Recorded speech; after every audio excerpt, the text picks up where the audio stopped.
wabarakatuh.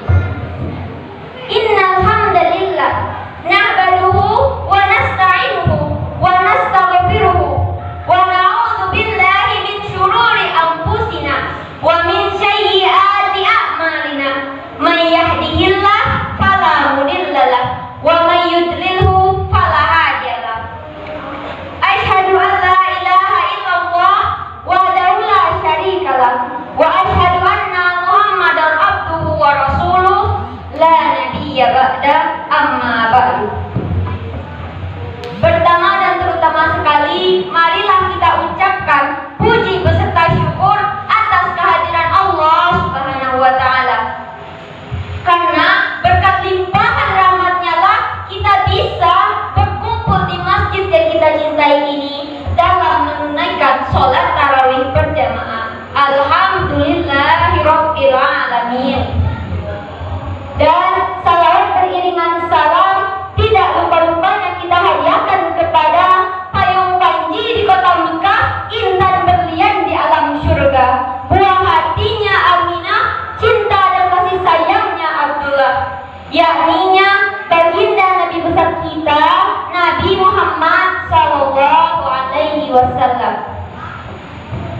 Bapak-bapak, ibu-ibu jamaah tarawih yang saya hormati, saya Suci Aulia, saya perwakilan dari SMA Negeri 1 Junjung Siring. Dan pada kesempatan yang mulia ini, saya akan membawakan sedikit ceramah tentang malam Lailatul Qadar. Hadirin wal hadirat rahimakumullah. Pada suatu hari, Rasulullah Shallallahu Alaihi Wasallam pernah duduk bersama para sahabatnya. Beliau menceritakan tentang seorang laki-laki di kalangan beliau yang sudah berumur 80 tahun. Rasulullah mengatakan bahwa laki-laki tersebut tidak pernah berbuat maksiat bahkan sekalipun. Mendengar cerita itu, para sahabat Rasulullah pun langsung merunduk-runduk dan bersedih. Karena Rasulullah pernah berkata, ummati ma baina sitina ila sab'ina. Umur umatku hanya berkisar antara 60 sampai 70 tahun. Dan sedikit sekali Bapak dan Ibu, umat Nabi Muhammad sallallahu alaihi wasallam itu sampai 80 tahun. Tapi karena baiknya Subhanahu wa taala kepada hambanya, Allah pun langsung memerintahkan malaikat Jibril untuk turun ke bumi menyampaikan wahyu kepada Nabi Muhammad sallallahu alaihi wasallam, yaitu surah ke-97 dalam Al-Qur'an. A'udzu billahi minasy syaithanir rajim. Bismillahirrahmanirrahim. Inna anzalnahu fi lailatul qadr wa ma adraka ma lailatul qadr. Lailatul qadri khairum min alfi syahr. Tanazzalul malaikatu war-ruhu fiha bi'izni rabbihim min kulli amr. Salamun hiya hatta matla'il fajr. Shadaqallahul adzim. Surah apa Bapak-bapak, Ibu-ibu? Kedua, surah Al-Qadar ayat 1 sampai 5. Bapak-bapak, Ibu-ibu, para ulama mengatakan bahwa Al-Qadar diambil dari dua kata. Maksudnya para ulama mengatakan bahwa malam Lailatul Qadar diambil dari dua kata, yaitu kata Laila yang artinya malam dan Qadar yang artinya kemuliaan. Pokok malam Lailatul Qadar itu dikerjaan malam kemuliaan, Bapak-bapak, Ibu-ibu. Ada yang tahu kan? Karena syahrul Ramadan alladzi unzila fihil Qur'an. Pada malam itulah diturunkannya Al-Qur'an.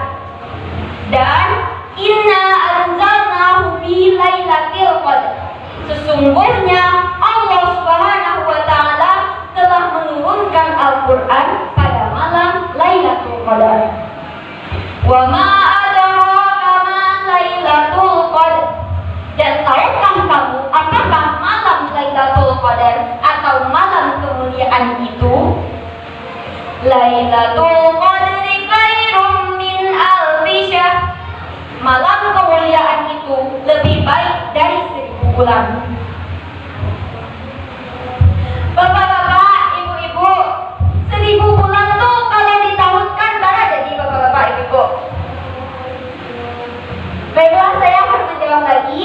1000 bulan itu jika ditahunkan menjadi 83 tahun lebih 4 bulan. Nah, apabila kita melaksanakan sholat pada malam Lailatul Qadar itu, maka Allah Subhanahu wa Ta'ala akan melipat gandakan pahala sholat kita dengan 1000 bulan. Dan jika bapak-bapak dan ibu-ibu membaca Al-Quran pada malam itu, maka Allah Subhanahu wa Ta'ala akan melipat gandakan pula pahala membaca Al-Qurannya dengan 1000 bulan. Tetapi jika pada malam itu kita melakukan maksiat, maka Allah Subhanahu wa Ta'ala tidak akan melipat gandakan dosa kita dengan 1000 bulan. Masya Allah. Saya tahu ibu-ibu dan bapak-bapak, ba'atu modern malam Lailatul Qadar. Menurut hadis yang diriwayatkan oleh Tabrani, Rasulullah Shallallahu Alaihi Wasallam bersabda bahwa malam Lailatul Qadar adalah malam yang terang benderang. Paginya cerah, tidak panas, tidak hujan, tidak ada angin kencang. Pokoknya hari itu benar-benar ancak, kata bapak-bapak ibu-ibu. Dan Qadar diambil dari dua kata. Qadar secara bahasa juga memiliki arti sempit. Apa dikecaan sempit? Karena tanazzalul malaikatu warruhu fiha biizni rabbihim min kulli amr. Pada malam itu diturunkannya malaikat-malaikat termasuk malaikat Jibril untuk mengatur segala urusan. Jadi pada malam Lailatul Qadar itu segala malaikat termasuk malaikat Jibril diturunkan sama Allah untuk mengatur segala urusan di dunia dan menemani orang-orang yang beribadah. Sehingga pada saat itu bumi seakan-akan sesak oleh para malaikat. Masya Allah. Suara bising pada saat itu menjadi tenang. Angin pun yang bertiup kencang menjadi berhenti dan suasana alam menjadi sangat tenang dan damai. Hadirin wal hadirat rahimahumullah. Amalan apa sajakah yang bisa kita lakukan agar bisa bertemu di malam Lailatul Qadar?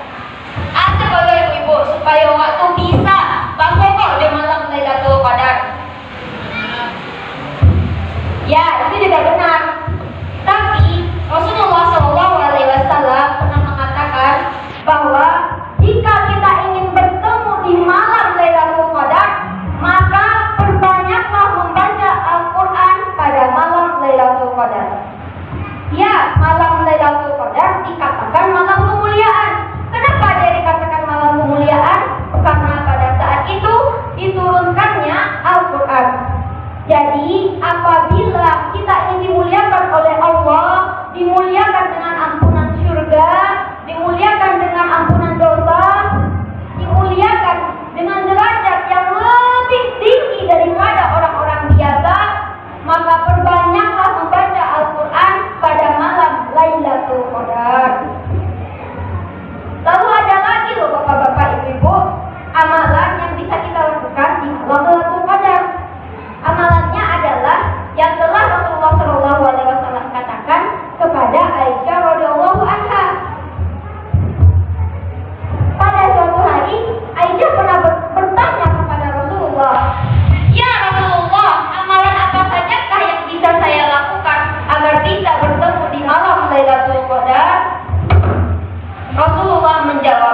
apabila kamu ingin bertemu di malam Lailatul Qadar, maka perbanyaklah beribadah kepada Allah, perbanyaklah membaca doa, dan perbanyaklah membaca Allahumma innaka afuwun tuhibbul afwa fa'fu anni.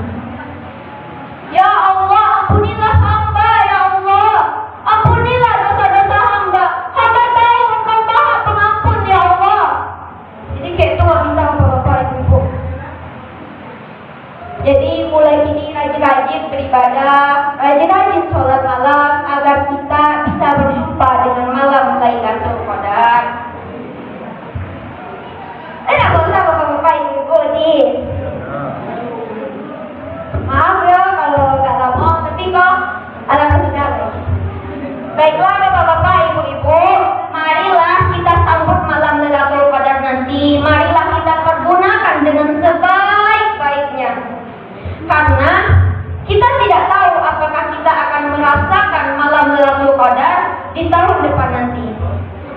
Karena ketahuilah bahwa malam Lailatul Qadar dapat datang di tahun depan dan tahun-tahun seterusnya.